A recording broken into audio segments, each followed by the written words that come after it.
तो आज मैं आपको एक अनोखी रहस्यमय कहानी सुनाऊंगा। अगर आप चैनल पर नए हैं तो अभी सब्सक्राइब कर ले, क्योंकि यह मेरा दूसरा नया चैनल है।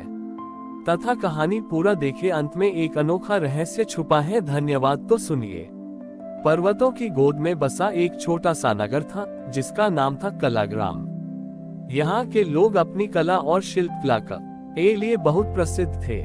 हर घर में कोई न कोई कलाकार था जो मूर्तिकला, चित्रकला या संगीत में निपुण था। कलाग्राम का सबसे प्रसिद्ध मूर्तिकार था माधव। उसकी बनाई गणेश प्रतिमाएं इतनी सजीव लगती थीं कि मानो अभी बोल उठेगी। हर साल गणेश चतुर्थी के लिए लोग महीनों पहले ही माधव से मूर्ति बुक करा लेते थे। इसी नगर में एक और मूर्तिकार था, जिसका नाम था सोहन। सोहन बहुत मेहनती था, लेकिन उसकी बनाई मूर्तियां उतनी सुंदर नहीं बन पाती थी जितनी माधव की। लोग सोहन को काम कम देते थे, जिससे वह अक्सर निराश रहता था।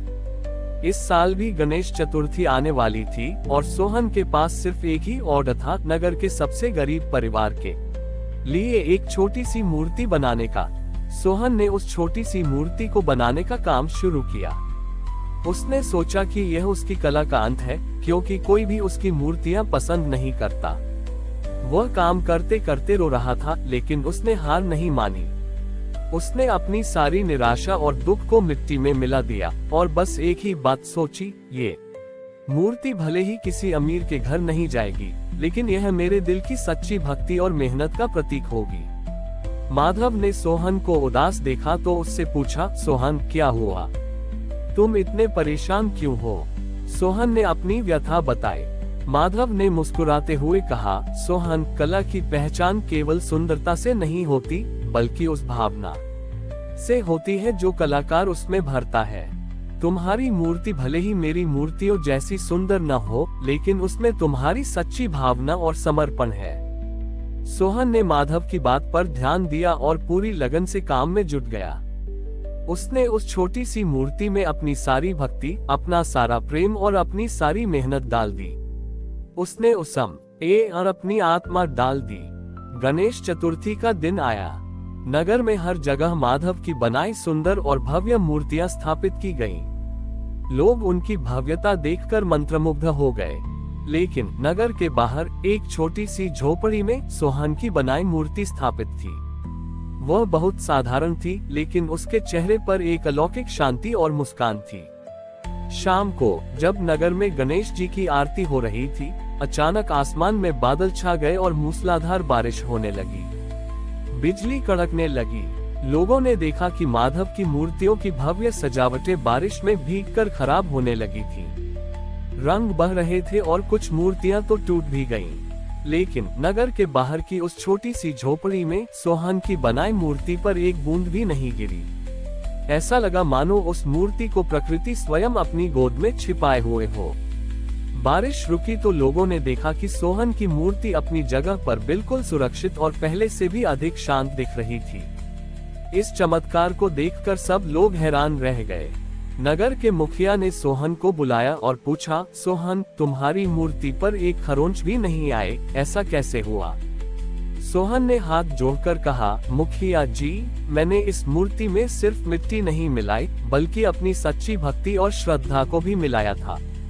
मैंने इसे सबसे सुंदर नहीं, बल्कि सबसे पवित्र बनाने की कोशिश की थी। उस दिन कलाग्राम के लोगों को समझ आया कि कला की सच्ची पहचान उसकी सुंदरता या कीमत में नहीं, बल्कि उसमें छिपी हुई भावना और भक्ति में होती है।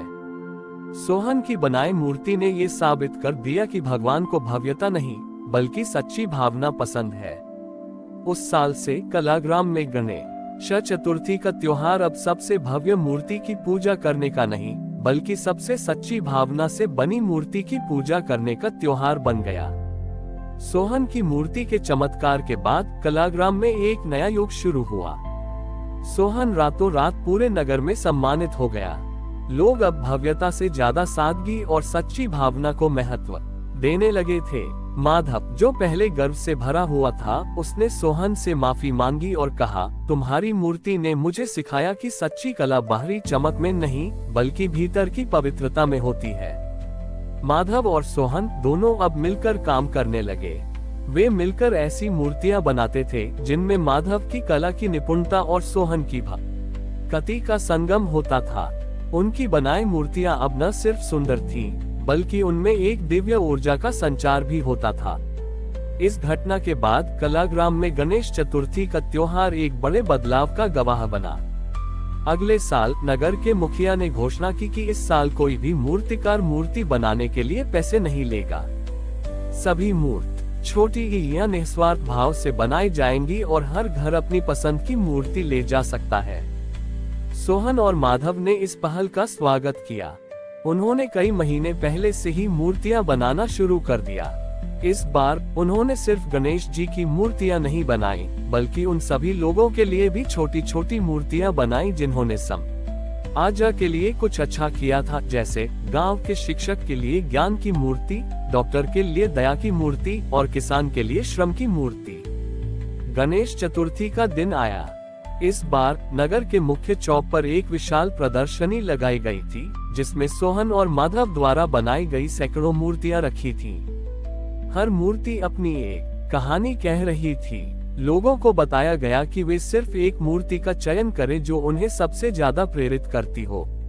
एक छोटी लड़की ने, जिसका नाम था सीमा, उसने एक छोटी सी मूर्ति चुनी जो एक बूढ़ी महिला की थी। यह मूर्ति बहुत साधारण थी, लेकिन उसके चेहरे पर एक गहरी शांति थी। जब उससे पूछा गया कि उसने यही मूर्ति क्यों चुनी, तो उसने कहा, यह मेरी दादी की तरह दिखती है, जो हमेशा बीमार रहती है लेकिन फिर भी हमेशा मुस्कुराती है। यह मूर्ति मुझे सिखाती है कि सुख दुख से परे भी एक शांति होती है। ये सुनकर सब लोग भावुक हो गए। मुखिया ने सोहन और माधव को बुलाया और कहा, आप दोनों ने मिलकर कला को एक नया अर्थ दिया है। आपने सिखाया कि कला केवल मनोरंजन या दिखावे के लिए नहीं होती, बल्कि यह लोगों के दिलों को जोड़ने और उन्हें बेहतर इंसान बनाने का साधन भी होती है। सोहन और माधव ने अपनी कला का उपयोग अब समाज सेवा के लिए करने का फैसला किया। उन्होंने कलाग्राम को कला और सेवा का केंद्र बना दिया। उन्होंने आसपास के गांवों के बच्चों को मुफ्त में मूर्तिकला सिखाए, उन्हें सिखाया कि अपनी भावनाओं को कला के माध्यम से कैसे व्यक्त करें। इस तरह गणेश चतुर्थी का त्योहार कलाग्राम में एक वार्षिक उत्सव बन गया, जहां लोग अपनी कला का प्रदर्शन करते थे, लेकिन उससे भी बढ़कर अपनी सेवा भावना और सद्भाव का प्रदर्शन करते थे। और सोहन और माधव की दोस्ती ने ये साबित कर दिया कि जब दो कलाकार मिलकर काम करते हैं, तो वे सिर्फ मूर्तियां नहीं बनाते, बल्कि समाज में बदलाव लाते हैं। कलाग्राम की कला और सेवा की पहल से प्रभावित होकर राज्य सरकार ने इसे एक राज्यव्यापी परियोजना में बदलने का फैसला किया। उन्होंने सोहन और माधव को इस परियोजना का प्रमुख नियुक्त किया। अब वे केवल अपने गांव तक सीमित नहीं थे, बल्कि पूरे राज्य में घूम घूम कर युवाओं को कला और सामाजिक सेवा के महत्व के बारे में सिखाते थे। इस परियोजना के तहत हर गांव में गणेश ज्ञान केंद्र स्थापित किए गए। इन केंद्रों का नाम गणेश इसलिए रखा गया था क्योंकि गणेश जी बुद्धि और ज्ञान के देवता माने जाते हैं, और इन केंद्रों का उद्देश्य भी ज्ञान और कला का प्रसार करना था। इन केंद्रों पर सोहन और माधव ने एक अनोखी शिक्षा प्रणाली विकसित की। यहाँ बच्चों को केवल किताबी ज्ञान नहीं दिया जाता था, बल्कि उन्हें अपनी भावनाओं को कला के माध्यम से व्यक्त करना सिखाया जाता था। उन्हें सिखाया जाता था कि कैसे वे अपन बड़ी ही कला से अपने समाज को और बेहतर बना सकते हैं। गणेश चतुर्थी का त्योहार अब पूरे राज्य में एक नए रूप में मनाया जाने लगा। हर साल राज्य के अलग अलग गांवों से बच्चे अपनी बनाई हुई मूर्तियां लेकर कलाग्राम आते थे। ये मूर्तियां सिर्फ मिट्टी की नहीं होती थी, बल्कि ये बच्चों के सपनों, उनकी आशाओं और उनके द्वारा किए गए सामाजिक कार्यों का प्रतीक होती थी।